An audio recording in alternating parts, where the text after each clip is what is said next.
Hello students. हमारा जो last lecture था उसमें हमने बात की डिस्कवरी ऑफ न्यूट्रॉन की कि कैसे न्यूट्रॉन की डिस्कवरी हुई, किन्होंने की। साथ में हमने एटॉमिक मॉडल देखा कि क्या कहा गया उस मॉडल में बाद में, कि मास में कौन रिस्पॉन्सिबल है, न्यूक्लियस में कौन कौन है, ये सारी बातें। आज हम बात करेंगे साइज़ ऑफ द न्यूक्लियाई की, कि न्यूक्लियाई का साइज़ क्या है। देखो, साइज़ ऑफ द न्यूक्लियाई से आप पहले भी मिले हो, अगर आपको ध्यान हो तो हम एक बार ज़रा रदरफोर्ड एक्सपेरिमेंट की बात करते हैं। तो रदरफोर्ड एक्सपेरिमेंट में क्या किया गया था, देखो रदरफोर्ड स्कैटरिंग एक्सपेरिमेंट को एक बार दोबारा देखते हैं। भाई मेरे पास में मान लो ये कोई न्यूक्लियस है, यहाँ से मैंने अल्फ़ा पार्टिकल को भेजा और यहाँ तक वो जा कर के वापस आ गया। Let us suppose just close कर देते हैं इसको। हमने क्या कहा कि ये है आर रेडियस, और हमने क्या कहा कि अल्फ़ा पार्टिकल मान लो यहाँ आकर के रुका, यहाँ आकर के रुका तो उसकी सारी काइनेटिक एनर्जी किस में कन्वर्ट हो गई? पोटेंशियल एनर्जी में। यहाँ से आर की वैल्यू हमने निकाल दी थी के Q1 Q2 divided by kinetic energy. और ये आर क्या कहा गया है? इस आर को कहा गया कि ये न्यूक्लियाई की क्या है? रेडियस है। अगर हमें न्यूक्लियाई की रेडियस मिल जाए तो साइज़ मिल गया, समझिए। अब यहाँ पर देखिए, इस एक्सपेरिमेंट के बाद काफ़ी सारे एक्सपेरिमेंट्स परफॉर्म किए गए न्यूक्लियाई के साइज़ को निकालने के लिए, और उन सभी एक्सपेरिमेंट के कंक्लूजन में एक चीज़ देखी गई कि जो न्यूक्लियाई का साइज़ है वो डायरेक्टली प्रोपोर्शनल है 1/3 power of A. Here A is number of nucleons, यानी कि जो न्यूक्लियाई का साइज़ है वो नंबर ऑफ न्यूक्लियॉन्स के 1/3 पावर के डायरेक्टली प्रोपोर्शनल है। प्रोपोर्शनैलिटी को हटा करके कांस्टेंट लगा दिया 1/3। और यहाँ पर ये जो आर है ये आपका रिप्रेजेंट कर रहा है रेडियस ऑफ न्यूक्लियाई को, ए आपका रिप्रेजेंट कर रहा है नंबर ऑफ न्यूक्लियॉन्स को, और आर आपका क्या है? कांस्टेंट है। और इस आर नोट की जो वैल्यू है वो आई थिंक 1.2 × 10⁻⁻15 मीटर, ठीक है ना। ये कांस्टेंट आ जाएगा यहाँ पर।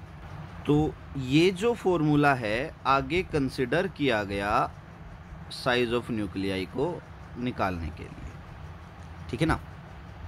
अब देखो, इस फॉर्मूले से एक और ज़रूरी बात निकल करके सामने आई, और वो ये सामने आई कि जो डेंसिटी है हर एक न्यूक्लियाई की वो सेम है, अप्रॉक्सीमेट, ठीक है ना। अब हम डेंसिटी की बात करते हैं। अगर यहाँ से देखिए तो देखिए न्यूक्लियर डेंसिटी क्या है, हम ज़रा ये देखते हैं। और मैं क्यों ये कह रहा हूँ कि न्यूक्लियर डेंसिटी सेम आ रही है, चलो एक बार न्यूक्लियर डेंसिटी देखते हैं। देखिए, अब हमें पता है कि डेंसिटी क्या होती है? मास अपॉन में वॉल्यूम। और हमें पता है, यहाँ पर मैं मास लिख देता हूँ, कि डेंसिटी बराबर है मास अपॉन में वॉल्यूम को मैं क्या लिख सकता हूँ? 4/3 πr3, क्योंकि न्यूक्लियस स्फेरिकल आ रहे हैं। अब मास क्या होगा न्यूक्लियस का? देखो, मान लो ये मेरे पास में है एक न्यूक्लियस, इसके अंदर क्या होगा? न्यूट्रॉन होंगे, प्रोटॉन होंगे। तो न्यूट्रॉन प्रोटॉन का मास अप्रोक्सीमेट सेम है, अप्रोक्सीमेट सेम है दोनों का। तो मैं कह सकता हूँ कि इसका मास क्या होगा? लेट अस सपोज मैंने मान लिया इसमें 10 न्यूट्रॉन हैं, और मान लीजिए मैंने कह दिया इसमें 10 ही प्रोटॉन हैं, तो टोटल न्यूक्लियॉन्स हो गए 20।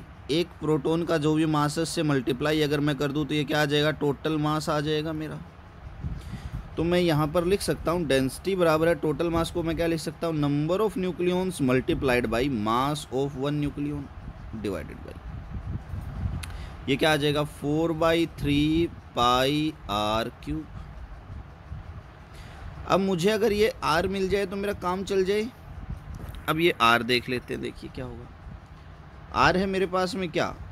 r is equals to r0 a⁻⁴।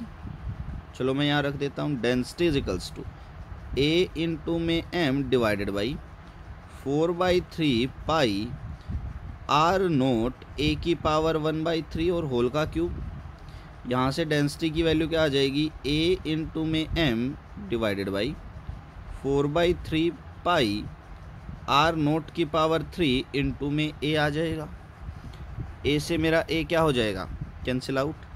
तो डेंसिटी क्या आ जाएगी? m अपॉन में 4/3 पाई r0 की पावर कितनी आ जाएगी? 3 आ जाएगी। ठीक है ना। अब अगर आप इस फॉर्मूले को यहाँ पर देखें तो इस फॉर्मूले में देखिए जो डेंसिटी है वो क्या आ रही है आपकी, इंडिपेंडेंट आ रही है। किसके इंडिपेंडेंट आ रही है, ए के।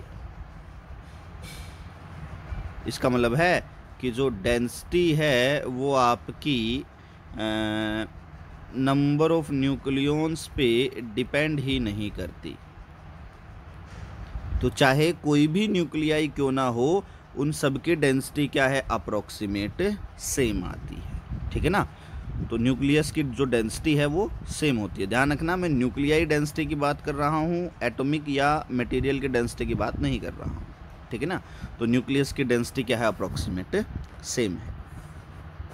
तो ये थी साइज ऑफ न्यूक्लियाई की बात की हमने। एक बार देख लीजिए क्विक रिकैप कि रेडियस जो है वो डायरेक्टली प्रोपोर्शनल है ए की पावर 1/3 के। ए है यहाँ पर number of nucleons, proportionality sign हटा करके कांस्टेंट इंप्लीमेंट कर दिया और यहाँ पर हमने रेडियस निकाल दी और उसके बाद न्यूक्लियर डेंसिटी की बात कर ली। जो नेक्स्ट है बेटा वो है हमारे पास में मास एनर्जी इक्विवेलेंस। ठीक है ना। अब देखो मास एनर्जी इक्विवेलेंस क्या है, आइंस्टीन की बहुत ही फेमस इक्वेशन है कि energy is equals to delta M C square. Here delta M is known as mass defect. तो बेसिकली ये इक्वेशन क्या कहती है, ये इक्वेशन कहती है कि mass and energy are interchangeable, कि मास और एनर्जी जो है वो इंटरचेंजेबल है, वो बदल सकते हैं। मास एनर्जी में कन्वर्ट हो सकता है, एनर्जी मास में कन्वर्ट हो सकती है। ठीक है ना। अब हमें पता है 1 एटॉमिक मास यूनिट किसके बराबर होता है, 1.67 इंटू 10⁻27 के किलोग्राम। अब यहाँ से अगर मैं एनर्जी निकालूँ E is equals to delta M C square करके, तो यहाँ से एनर्जी आ जाएगी 1.67 इंटू 10⁻27 इंटू में 3 इंटू 10⁸8 का स्क्वायर, और ये आएगी आपकी जूल में। अगर मैं इसी एनर्जी को इलेक्ट्रॉन वोल्ट में कन्वर्ट करता हूँ और इस इक्वेशन को सोल्व करता हूँ, तो मेरी जो एनर्जी है वो यहाँ पर आ जाएगी अप्रोक्सीमेटली 931 मेगा इलेक्ट्रॉन वोल्ट। ठीक है ना। यानी कि जब आप एक एटॉमिक मास यूनिट को बर्न करते हो तो आपके पास 931 मेगा इलेक्ट्रॉन वोल्ट की एनर्जी क्या होती है, रिलीज होती है। ठीक है ना।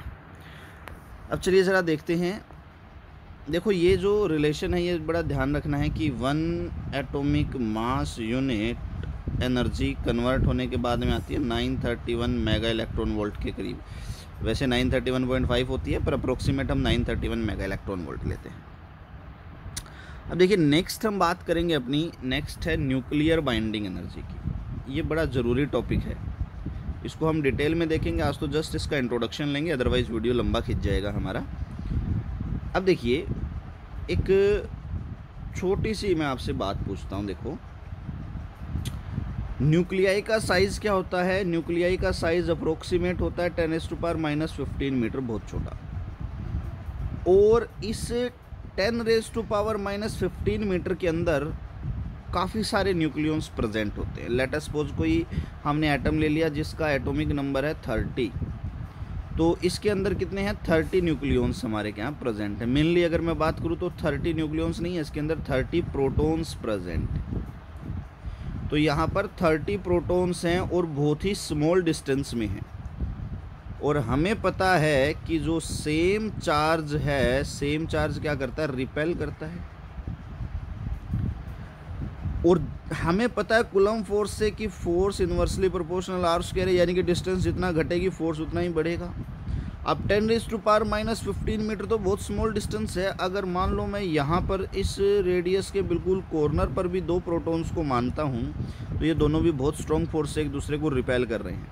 और अगर ये रिपेल कर रहे हैं तो इनको क्या आना था, न्यूक्लियस से बाहर निकल जाना था और न्यूक्लियाई ख़त्म हो जाना था। पर एक्चुअल में तो ऐसा कुछ नहीं हो रहा। अब ऐसा कुछ नहीं हो रहा, तो इसका मतलब है कोई ना कोई ऐसी एनर्जी है जो इन सबको आपस में बांधे हुए है न्यूक्लियस के अंदर, और उस एनर्जी को हम बोलते हैं न्यूक्लियर बाइंडिंग एनर्जी। अब वो इनकी सबकी पोजीशन की वजह से है, तो एज हमें पता लग गया वो पोटेंशियल एनर्जी होगी, and this is always negative. तो न्यूक्लियर बाइंडिंग एनर्जी क्या होगी?